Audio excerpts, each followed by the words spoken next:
Good afternoon, everyone, and thank you for joining us today for the Oxford Internet Institute's Wednesday webinar featuring Dr. Scott A. Hale and hosted by Dr. Chico Camargo. A little housekeeping. We are fortunate to have a varied audience with a wide range of views, and we request the opinions of others are respected in this space. For your awareness, this event is being recorded and will be posted on our website following the event. There will be time for a Q&A session at the end, so please do pose any questions using the Q&A tab at any time and keep questions as concise as possible. These will be visible to all attendees, and you can also upvote questions. And we will endeavour to follow up on any unanswered questions. Please allow me to introduce Scott and Chico.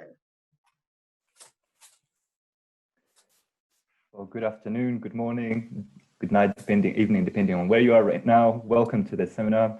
It's a great pleasure to introduce Dr. Scott Hale. He's a senior research fellow at the Oxford Internet Institute at the University of Oxford, director of research at Meedan, a fellow at the Alan Turing Institute, and overall cross-disciplinary researcher. He's been developing and applying new techniques in the computational sciences, moving them to social science questions, and putting the results into practice with industry and policy partners. He's particularly interested in things like mobilization and collective action, also agenda setting, and what we call anti-social behaviors, such as hate speech.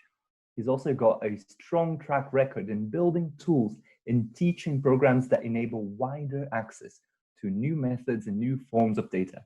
Scott, I'm really excited to hear you talk today, and the floor is yours. Thank you, Chico, for that kind introduction.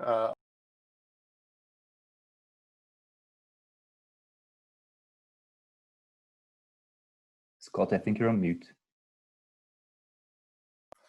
Perfect. Thank you, Chico, for that, that kind intro. And I'm going to kick off. I'm going to talk for about 30 minutes, and then we'll have plenty of time for question and answer as well. I know we have a varied audience here, so I am curious, just a quick poll of where people are coming from. As you answer that, let me just quickly say a thank you to the funders who have made some of this research possible. So the Omidyar Network is the main funder behind this work, but some of it actually also began even a year back, well before COVID, with the Volkswagen Foundation, and grateful to both of their support.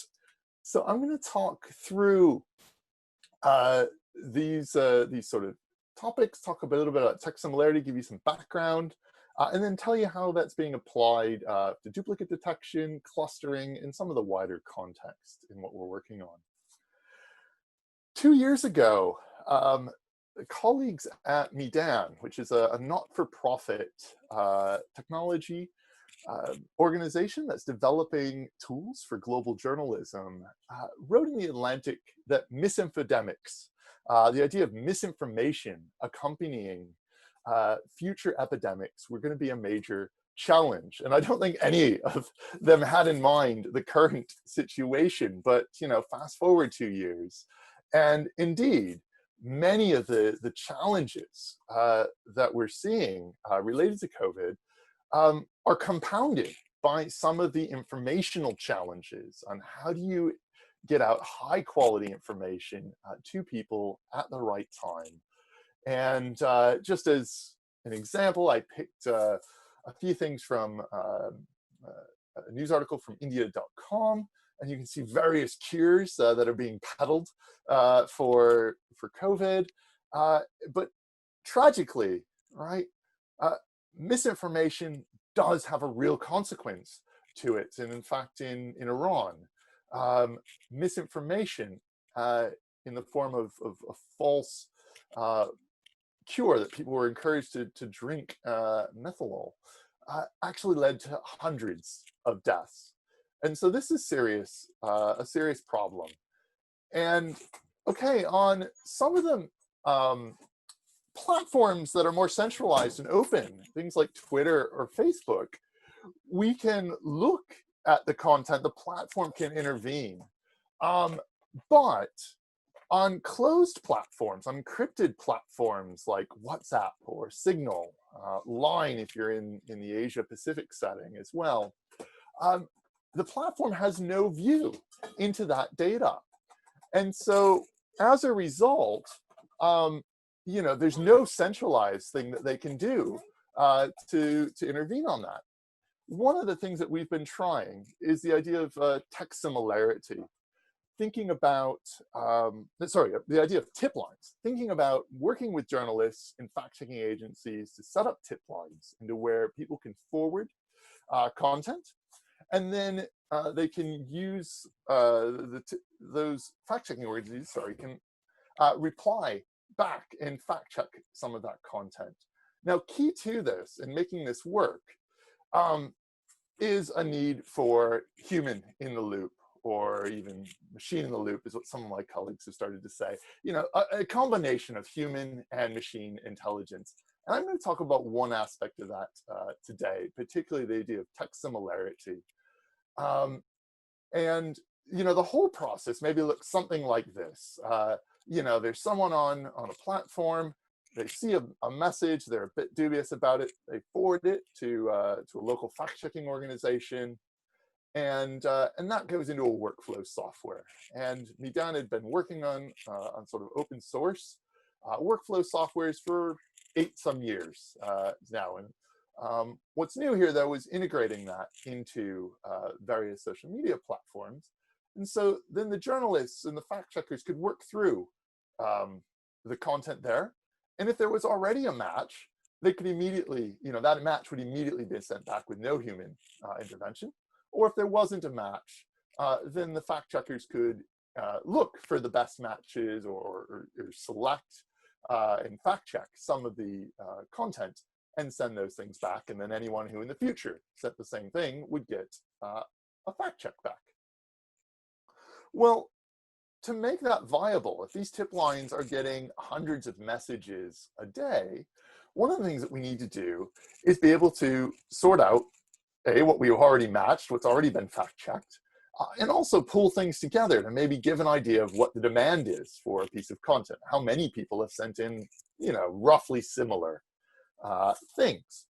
And so this is where I want to talk about the idea of text similarity, or, you know, how semantically similar are two pieces of text. That is, you know, how similar is the meaning of two pieces of text. And this has been tackled in the natural language processing literature in a number of different settings. People have looked at simply words, and can I align words even across languages, shorter sentences, or even full documents.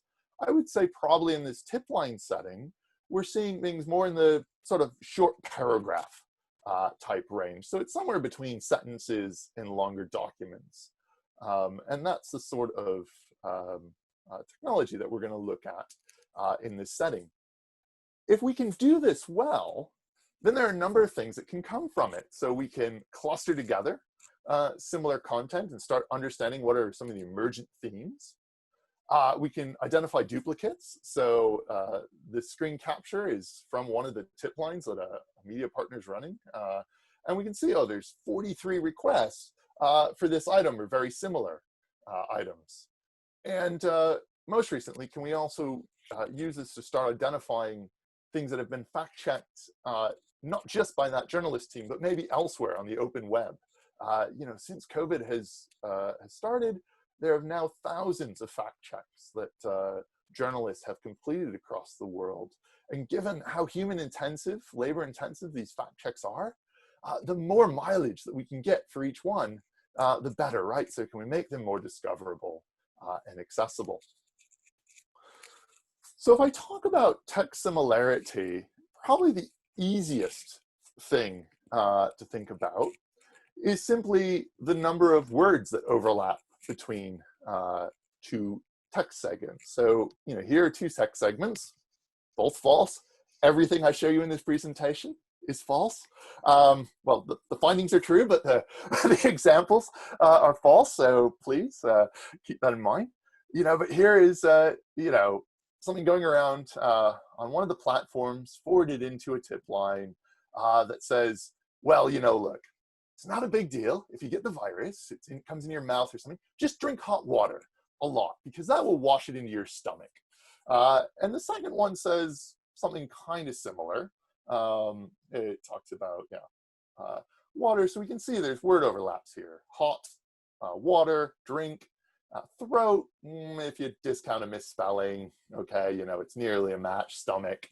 And if we do something simply naive, so we take the total number of unique words on the bottom of this fraction, and we take the number of unique words that are in common between the two text segments on the top, we end up with a number between 0 and 1, and in this case about 3/4, saying, okay, these are maybe 75% similar. And actually there's a lot of mileage that you can get from an approach like this. It's simple and it's fast, but of course it's also quite limited to finding really very similar passages.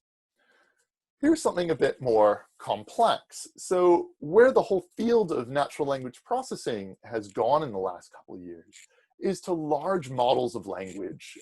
The first one was called BERT, and since then there have been a number of advancements on that theme. And these are models that are trained over large volumes of text. So they learn the sort of relations between words and can also start understanding how words are used in different contexts and what words mean. So one thing we can do is we could also feed in sentences into a model like this and ask it directly to give us a comparison, how similar are two sentences. Alternatively, we can actually get out a mathematical representation of each word, what's known as a word embedding. And these look like this, maybe, you know, maybe it's just a sequence of numbers. Maybe there's often like 512 dimensions to these, but it could vary. And, you know, they're just mathematical vectors. And then we can look at how similar those vectors are to ascertain whether those words are similar to one another, because the way that this works is that similar words will end up with a similar numeric representation. And I've just made up some examples here for tea and water. So if we had those embeddings, you could also imagine sort of calculating the distance between the words in one sentence to the nearest word in the other sentence. So here are two example documents, right? Drink tea often to prevent COVID, again, false. Or you can cure coronavirus by gargling with hot water daily. Now, if we use that first idea of overlap between words, there are no words in common between these two, right? Absolutely zero overlap. But if you're an English speaker and you read these, you say, well, okay, these are making a similar claim. And in fact, if there's a fact check for the first one, probably a fact check, that fact check might be relevant to the second one as well. And so the idea being that we could actually run these through and do something called the word mover distance. Basically find the closest word pairs between these two. So maybe gargle and drink, you know, they're not quite the same, but maybe they're pretty close to each other, often daily.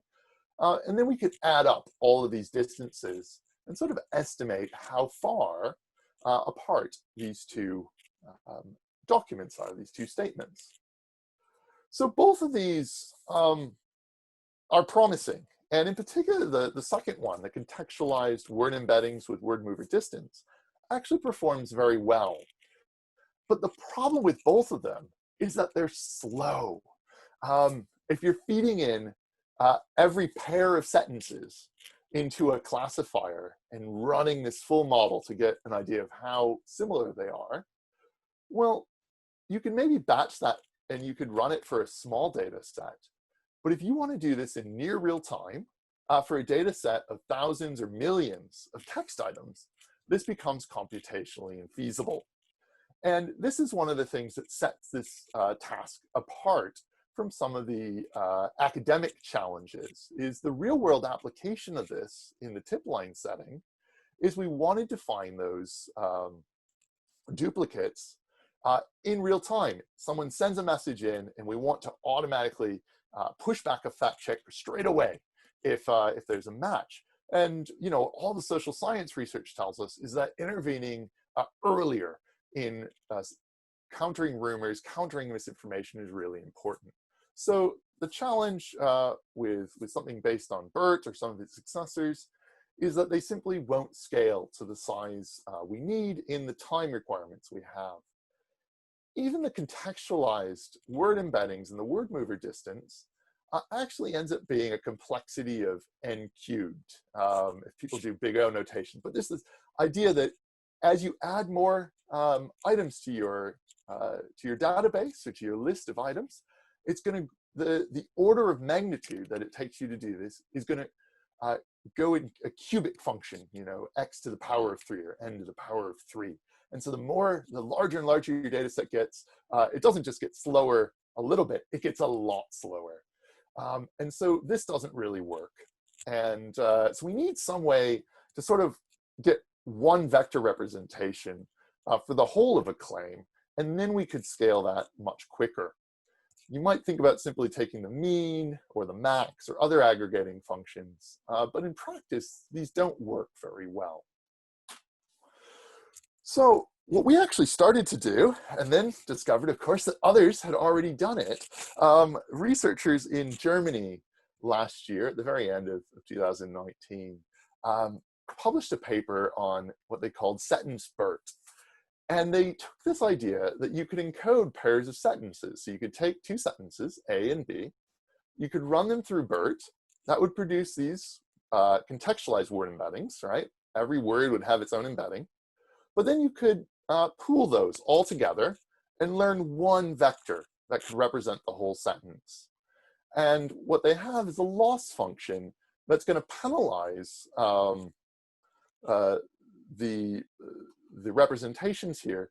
If the sentences are similar and the two representations produced are further apart or far apart, that will penalize it. And over time, this network will learn to produce similar representations for similar sentences.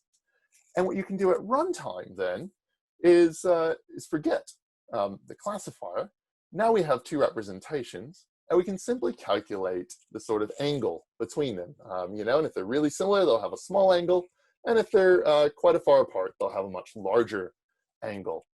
And of course, what I can do in practice is I can calculate these vectors for all of the items in my list. And then I just need to take this new item and compare it and find which one it's closest to. And that ends up being an O of n, or a linear task. And so as my data set grows, it just grows linearly, the computational side of this. So sentence BERT, which we'll come back to, is probably the most promising of these. There are other attempts. There's something called the Universal Sentence Encoder. There's LASER, language agnostic sentence representations, which Facebook Research released a year or two ago. CR5, Bob West and friends have released for probably slightly longer documents as well. And so we'll come back to these. There's a number of these that we could use. And the question was, well, which of them would perform best in our, you know, in our actual task? So the first task was identifying duplicates. And Meedan has been working with fact-checking agencies to run tip lines on encrypted messaging platforms. And so there's a large amount of unlabeled data. Lots of people have sent things in. Some of them have been matched manually, but you know, a lot of good matches just haven't been made because you know, no one's taken the time to go through. So we ran a whole bunch of different approaches over this unlabeled data. We took a random sample. We ranked them by their scores. All of these produced a score between 0, very unsimilar, to 1, very similar. And then we went and manually annotated these, mainly as whether they were matches, very similar, or they were not similar, they were not matches. And you can see some truncated examples here. When we did this, we focused on the sort of intermediate scores. So, you know, the things that models were all really certain matched, we didn't spend much time with them. And the things that they were really certain didn't match, we didn't spend much time. But we looked at the middle areas where there was some uncertainty. And what we wanted to do is see if we could find a good score above which we would have a lot of correct matches, and below which, you know, there'd be perhaps some matches, but most likely things that shouldn't match. And so what I'm going to show you to summarize these results with 4 different methods is something called the precision recall curves. Using them a bit differently than traditional recall here, but we have all these pairs of sentences with a score and with an annotation as to whether they're similar or not.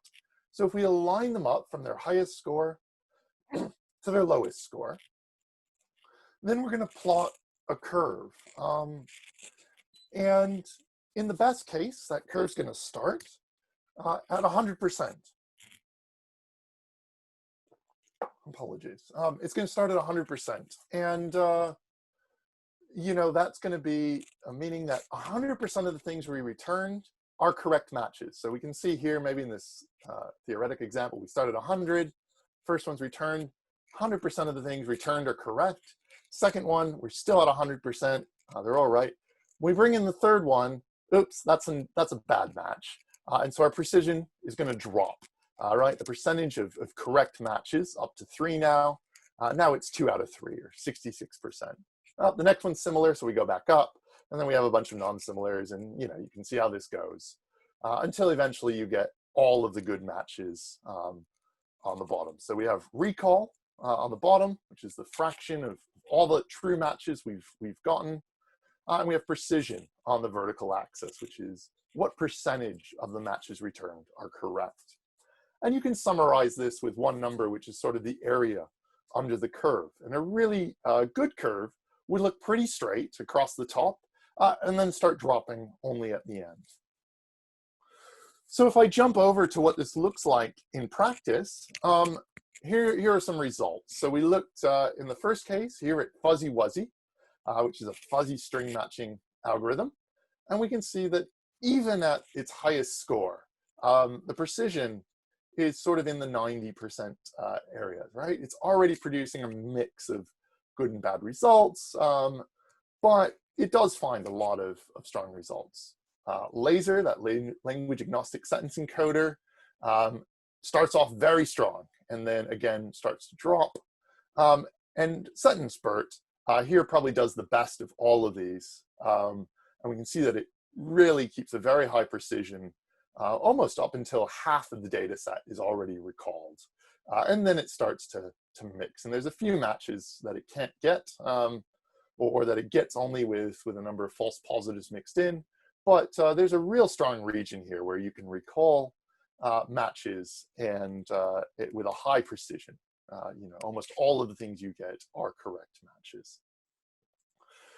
It turns out that your performance on all of these methods varies a little bit by length. So the shortest things in our data set, sort of 0 to 25 words, none of the methods do particularly well on. They all do fairly well on sort of medium length things, maybe 25 to 50 words. And then as you get very long things, some of the performance starts to drop off again, although SBERT is actually an exception here. And it doesn't have quite the same drop off for long or very long messages that we see in the other approaches. So another good, a good idea of using SBERT. Ultimately, when we dug into these, we found that there are sort of different errors that they're making. You know, and one of the things we're thinking about is really trying to see if we could combine these approaches. In fact, actually, a paper that's just come out, not yet published, from researchers at QCRI, have suggested a similar thing in a slightly different setting. But the idea that we might combine sort of maybe string matching with vector representations. SBERT is looking great, but that evaluation I did was only on English. And so what we're actually working on at the moment is extending SBERT to Hindi. We've actually just done that, and it's looking very promising within that. And we're currently working on Bengali and Portuguese as well, and then conducting evaluations in these languages. I should say, of course, that doing this from a research perspective is not the same as making it accessible to everyone in a product way. And so I have to give a huge nod to the development team, the software development team at Meedan. And our director of engineering there, Kaio, published a paper at the Digital Humanities and NLP workshop earlier this year that actually went through the architecture that he and colleagues have developed. Kareem, our CTO, actually has been very active in this as well. And the whole idea was, okay, messages come in from your encrypted platform into a check, but then there's a new service that they've created called Allegre that will take in those new text items and use Elasticsearch, a custom scoring function that can use either the string similarity or the vector representations, and very quickly find near matches and then pass those back up. And ultimately, this service, which is open source and well documented, and I'd encourage people to take a look at, helps us easily scale out the service and provides a simple REST API for this similarity detection. So that's a little bit on identifying duplicates. I'm going to talk very quickly about a second application area in clustering content, because it's ultimately a very similar approach. Once we have a strong way to identify similar text, we can not just group the nearest two things together, but we can start creating clusters of larger items. And here in particular, we again started with unlabeled data, but we filtered down to keywords that were COVID-19 related. Some of those messages, as we saw in the previous part, can be a little long. So we broke messages apart into multiple pieces, where there was a new line or a sentence break. We split those messages up. We embedded them all, in this case with laser, because we're looking across all of the languages that were in the data set and not just English. Once we extend SBERT to the other languages, then we could use SBERT in this setting as well. And then we performed agglomerative clustering. We basically started with every message as an independent cluster, and then we merged clusters. When everything in two clusters was at least 0.8 similar to each other, right? And so we only merged things where everything in those clusters was very similar. This is known as complete linkage clustering. And this is actually quite important. If we didn't look at all of the combinations in those clusters, you'd end up with a cluster that kind of sprawled, and everything was kind of related to something else, but you'd end up with a cluster that was a couple thousand or hundreds of thousand even items, and it would just end up with one big cluster and then some non-meaningful ones. But doing this actually produces some meaningful clusters, and I'll give you a few examples of these. Again, all made up, all incorrect, so don't take your medical advice from this. But here are some examples. So heat is gonna solve this virus. I love particularly that actually someone has, we've clustered together things that have converted Fahrenheit to Celsius accurately for that. You can see that the same message also appears in Portuguese as in English. Same thing happens across Hindi and English. We see common messages occurring, things about the virus being non-natural is what that one's talking about. Back to drinking water, and then some, geopolitical and conspiracy theories and other things emerge out of this. And so these are some of the themes that we're seeing emerge in the data, and we're still working on this. But yeah, here's maybe another chance just to see if you're still awake, to ask sort of what types of misinformation you've seen in social media content. And I'll give you a moment to answer that. But these are maybe some of the different themes that we've seen emerge. And yeah, in particular, we have a lot of work to do on this clustering. Those are just the sort of top items of some clusters. but very much where we hope to go is see how we could extend this to see what new trends are emerging and how those trends are shared and spread across languages and regions. What I've just shown you, and what's been surprising to me, is that we see some of the same rumors and misinformation appearing in Portuguese in Brazil and in Hindi in India. And so there is this sense that there's actually a real circulation of this content across geography and across language. I don't know if everyone's had a chance to ask the polling question. If so, we can even peek at the results. I think we can do that. Let's see. Yeah, okay, so quite a varied bit here, but yeah, origins of the virus, conspiracy theories, and prevention's cures as well. No one answered they haven't seen misinformation. Well, if you hadn't, you've seen it today. Yeah, I think that's sort of the nature that we're in. This information spreads extremely quickly. So let me wrap up with a few thoughts on the broader picture as well. I've talked a lot about this sort of idea up here in the front, a closed messaging platform where users can forward in content to a fact-checking agency or media partner and see back reports on that. I think what's been particularly challenging with COVID-19 is that some of the things coming in really require medical expertise. And of course, that medical expertise is being updated and changed over time as we learn more about the virus.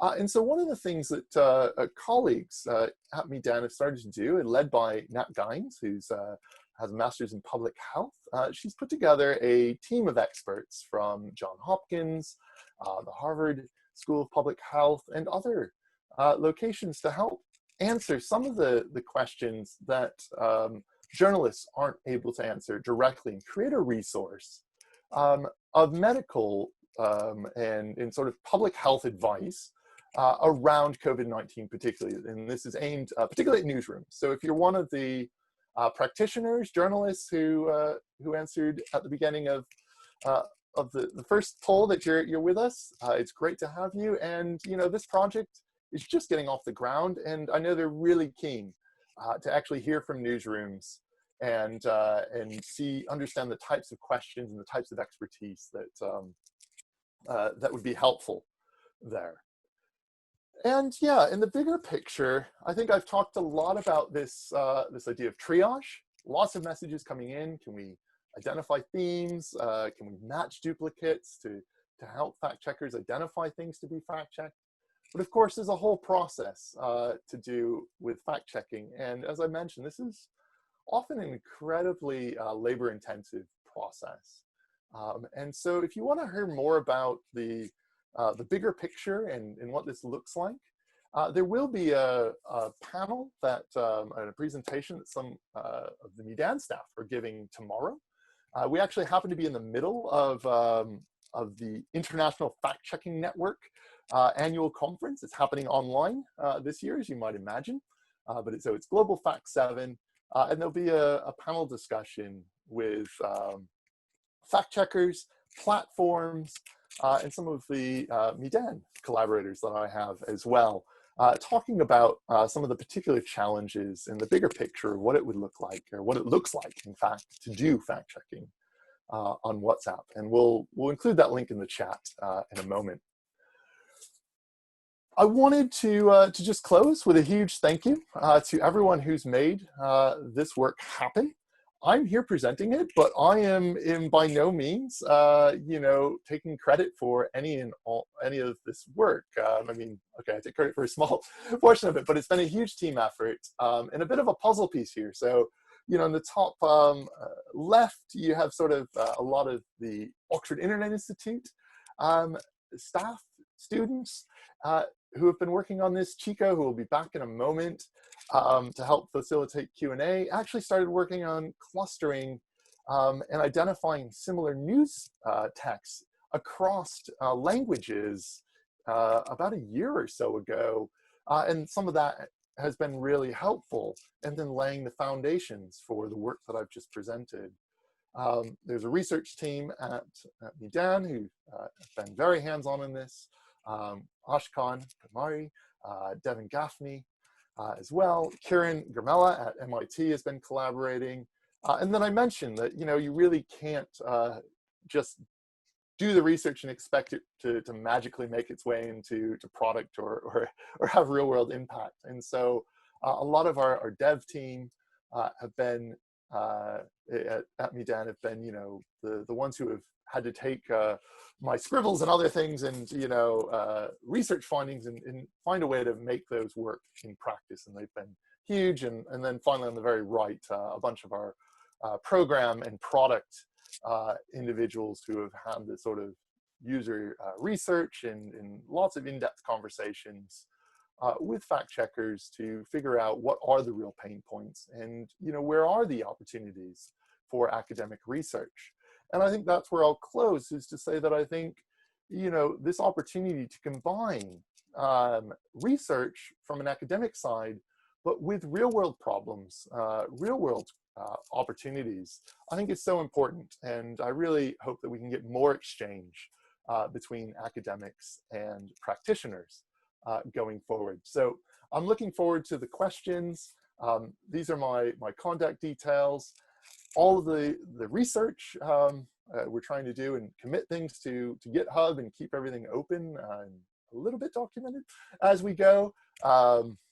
Check and Allegre, the things that are actually production ready, are much better documented and obviously more stable as well. So looking forward to the questions.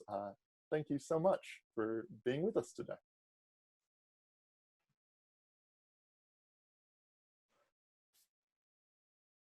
Excellent. Thank you, Scott. As you see, we've got the results from the first poll as well. Most people here are students, but we've also got plenty of academic researchers, industry researchers, journalists, fact checkers, and many people that do not fit into those categories, which is always quite interesting to see.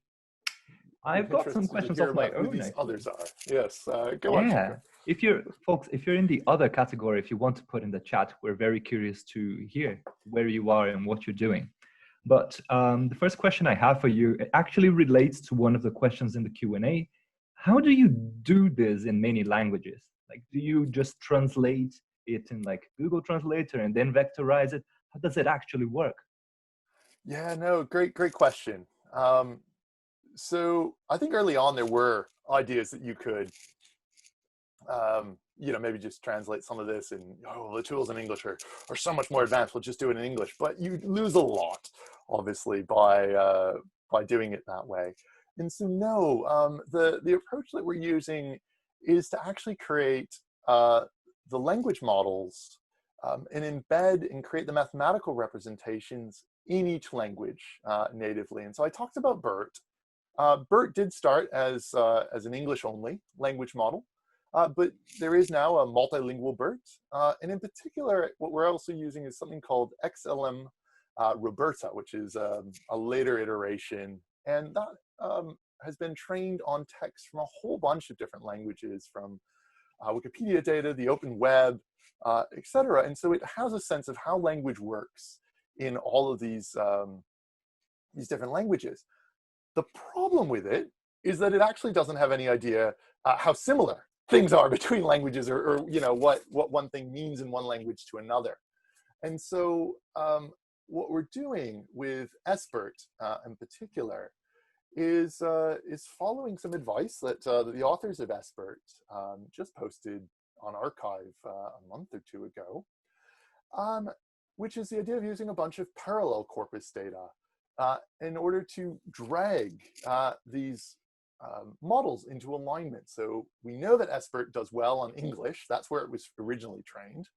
And so for Hindi, we took a bunch of English-Hindi parallel data, and we basically taught the model how English and Hindi are related to each other. And as a result, we were able to drag those Hindi word representations into alignment with their English representations. And now we can create mathematical representations that are actually aligned across the two languages. And so we can ask how similar things are in Hindi or English, or actually between English and Hindi as well. That's really interesting because I had a follow-up to that question, actually. It's fantastic that you're doing work in languages that are not just English. And if you could you comment a bit on how different it is to do work on English, where I'm sure there's a lot of stuff done.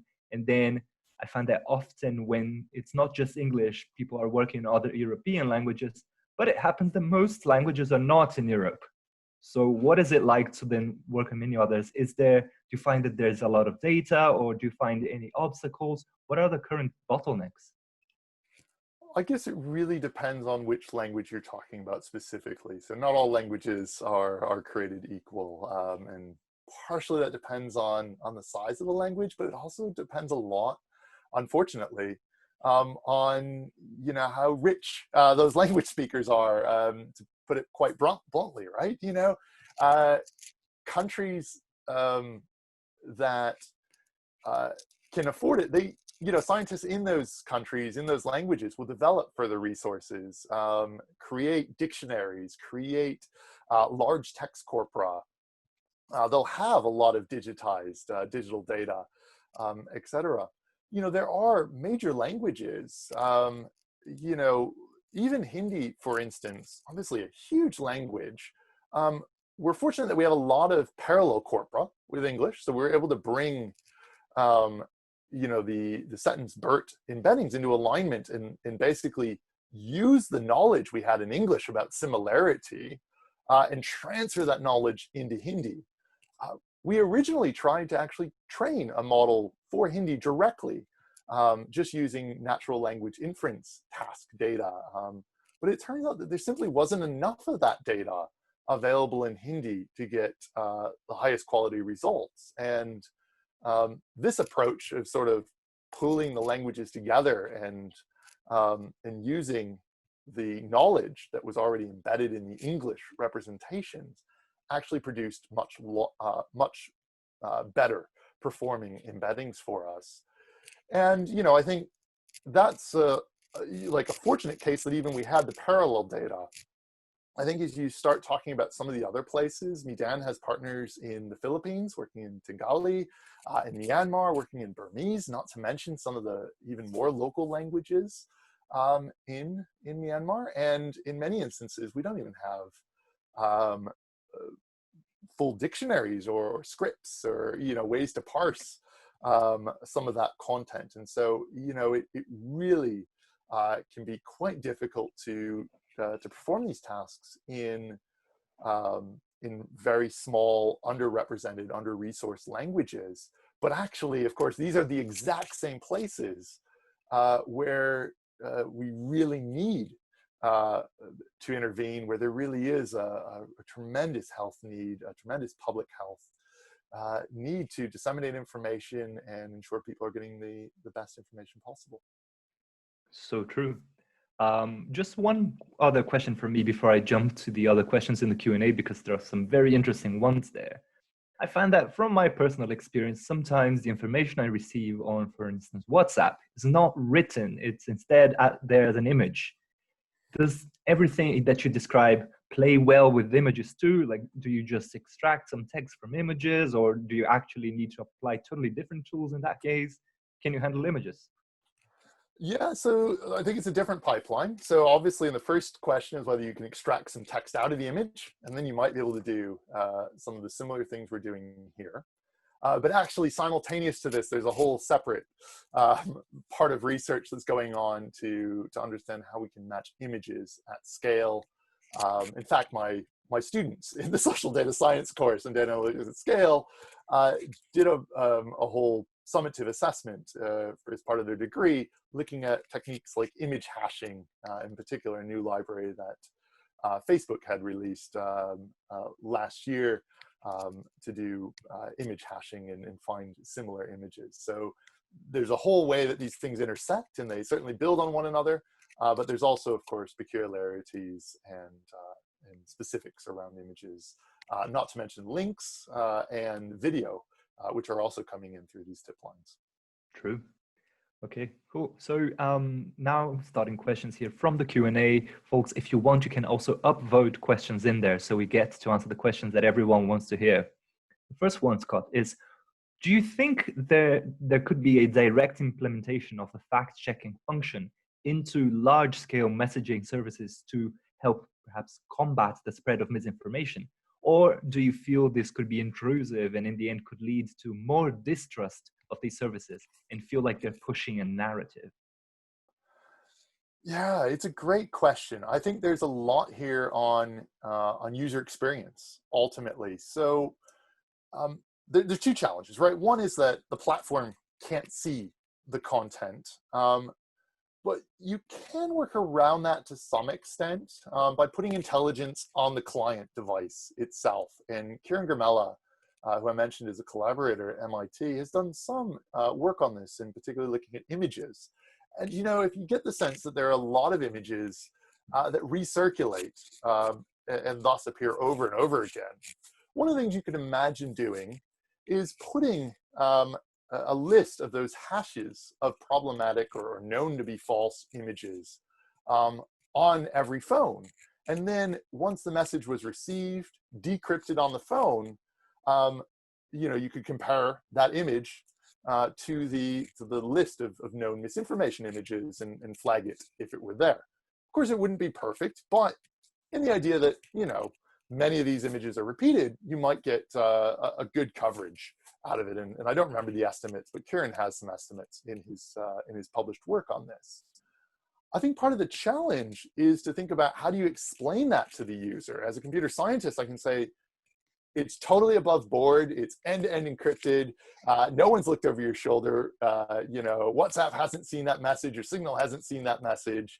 But it can still be quite disconcerting, probably to a user, going like, whoa, how do you know, why am I getting an intervention about this message here in what's supposed to be a private communication, right? And so I think we have to work through some of those user experience questions. I think doing it for text is a slightly different challenge, but again, I think there are similar approaches where you could push some of that intelligence to the client.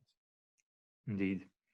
And have you also tried stance detection, such as distinguishing between people just repeating false claims and people actually disagreeing or commenting on them? Yeah, in this particular work, these are tips forwarded in from encrypted platforms. And so we basically lack a lot of the context in this. We get the forwarded message, and maybe we get some additional question or text from the user who's forwarded it. In general, they're generally expressing skepticism. And that's probably to be expected. Someone who takes the time to take a message and forward it to a fact-checking service, probably has some doubt themselves.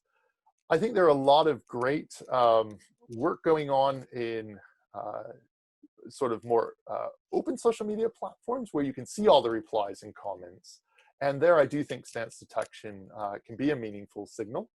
One of the things we're hoping is that actually we might be able to match some of these things that are forwarded in to the open social media platforms. Certainly in the form of links, for instance, that can be done.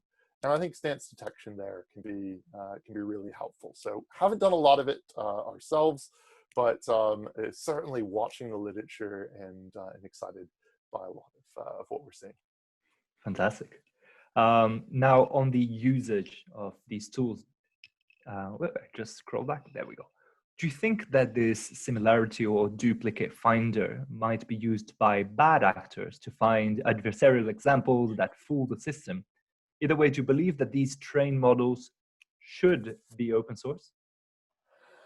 Yeah, so this is a good question. I think the models, open sourcing the models is not a huge worry to me personally. I think that it's the data behind the models that that perhaps presents more of a worry. And yes, actually, one of the things I'd really like to do is figure out how we could open up some of this data to more academic research. And we're starting those discussions with fact checkers and others because we obviously want to make sure that the privacy of individuals who are forwarding in this content, who authored the content in the first instance, isn't betrayed in any way. That the journalists and fact checkers who are working on this content aren't put in harm's way. In some instances, being a journalist can be dangerous. We're very fortunate in the UK that that's not the case, but in other places, holding power to account, can literally put your life on the line. So we want to understand, those implications. And then, yes, the idea that, well, look, if I was a state actor or even a non-state actor running a disinformation campaign, purposely trying to push out bad information, and then I could look at a database and be like, ooh, so they caught that one, this one, and this one. But these are the ones they haven't caught. Those are working, right? I think that is a legitimate concern. So it's something that that we're really trying to grapple with and want to start a larger conversation on how to responsibly share models and data in this space. Very well. So another question here on misinformation more broadly. One of the big challenges for fact checking is that often things are more nuanced than just true or false. How do you deal with that? How do you deal with statements that perhaps fall more in the depends sort of gray area?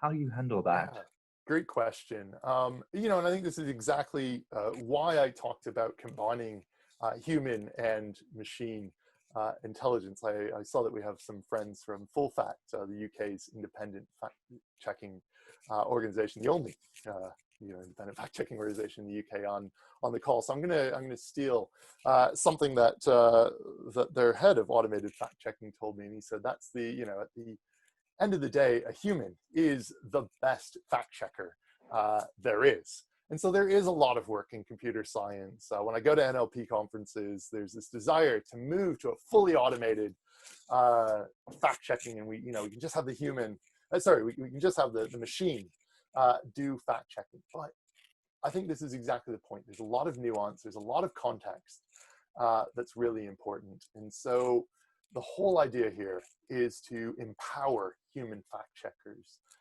not replace them. And that's been the concept. And so the human fact checker at the end of the day can make that call. And they may say that this is misleading information. They may say that it's miscontextualized, right? There's a whole bunch of things that fact checkers can do and explain beyond a sort of true-false dichotomy, which I think the question asker is absolutely right to say is often a false dichotomy. Excellent. So have you looked to partner with organizations such as the EU, NATO, or other defense organizations in the disinformation problem set? There's much among national governments and international organizations much need to use advanced data analytics techniques to better understand, defending against misinformation. Have you looked to partner with organizations like that? If they're on this call, please get in touch. I would love to understand, what the needs are, et cetera. I haven't done work directly with those defense organizations. The closest I've come to is with a colleague in area studies, Anna Wilson.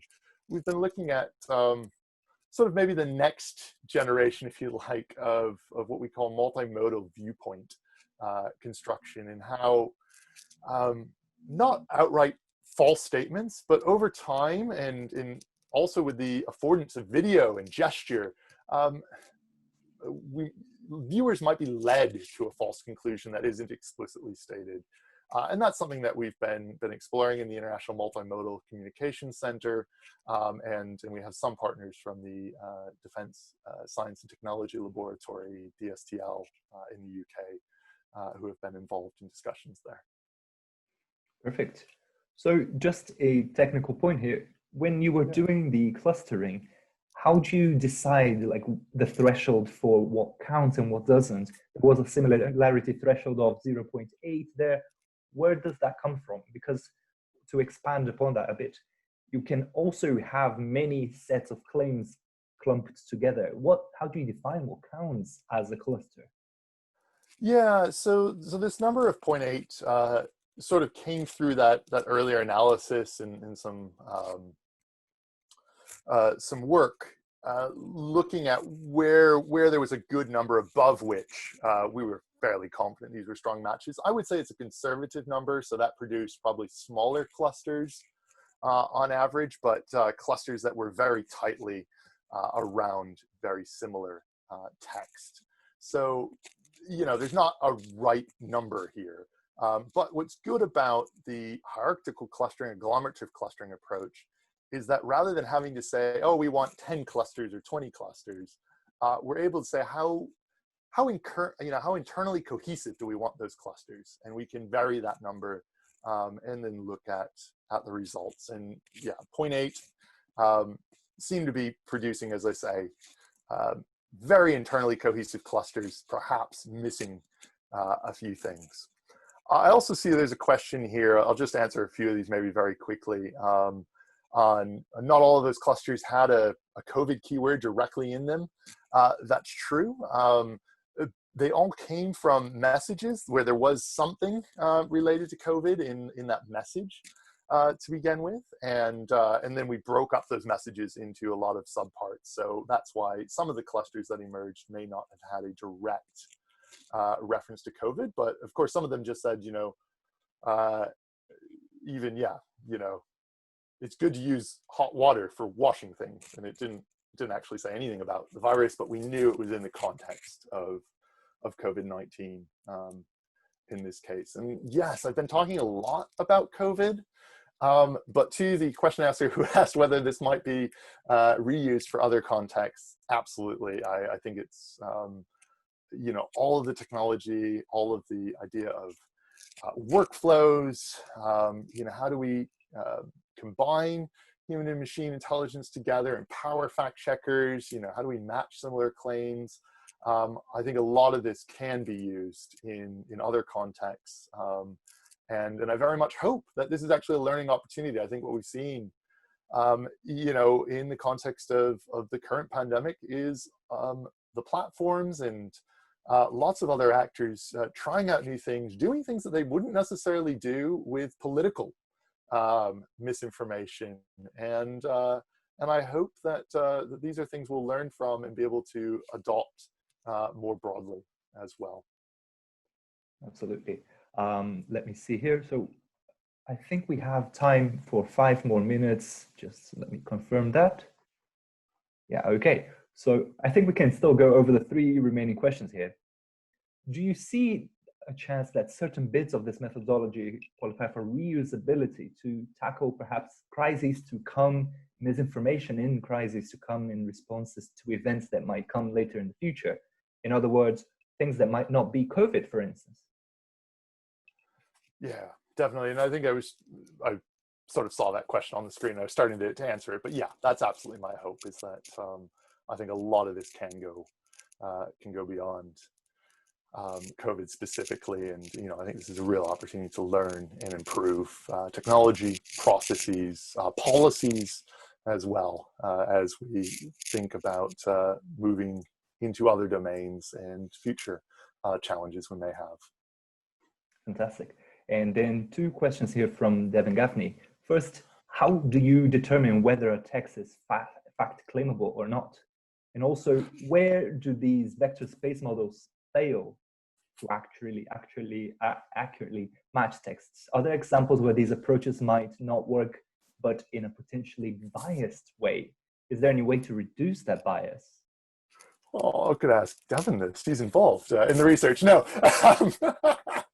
Yeah, you know, so okay, on the first one, I've punted on what is fact checkable, or what is a good fact to check. I think a lot of that comes down to organizational discretion and where organizational expertise lies, and in what the fact-checking organization wants to check or not. At the same point, I think there is this idea of, well, what is a fact? What is the claim-like statement? And again, you know, Full Fact in the UK is way ahead on this, and I haven't tried to duplicate the excellent work that they're doing with Africa Check and Chequeado in Argentina as well. which is to exactly do that and identify claim like statements out of text. And so I would refer you entirely to their work, which is excellent on that point. And the other one has been cleared, but I think it was around ways the models fail. And that does happen. I think it's primarily short texts that we have the biggest challenge on, as I showed in that graph. I feel like there will be other instances, and one of the things we're really cognizant of is that in these text representations, changing a number doesn't have a big effect on the embedding for a piece of text. But of course, changing that text, changing a number, may have a huge effect on whether it's a true or a false statement or misleading statement. Also, of course, over time, things change as well, and what may be a misleading statement today may not have been, 10 years ago or something. And so things, again, taken out of context. I don't have a lot of detail and probably don't have the time to delve into that. Yeah, I think these are some of the areas that we're really trying to understand where the models fail, where do they fail badly, and ensure that we have safeguards against those as well. So, one of the things, of course, is that we always have human intervention, and the fact-checking partners can undo an automatic match. Also, once a fact check is pushed out to a WhatsApp user or to a user on another platform, they can reply back and say, "Ooh, that wasn't actually what I was asking." We're looking at how do we capture that feedback again to learn from that over time. And this gets back to this idea of human in the loop, where we can constantly learn and evolve the models. So I think we're probably at time, but I just want to end with a huge thank you to our event staff at the Oxford Internet Institute, of course to you, Chico, for moderating and helping with all these questions, and to everyone who's joined us. Thank you so much. There will be a recording, and yeah, I hope you will help us distribute it out to those who couldn't join us today as well. So thank you. Thank you, Scott.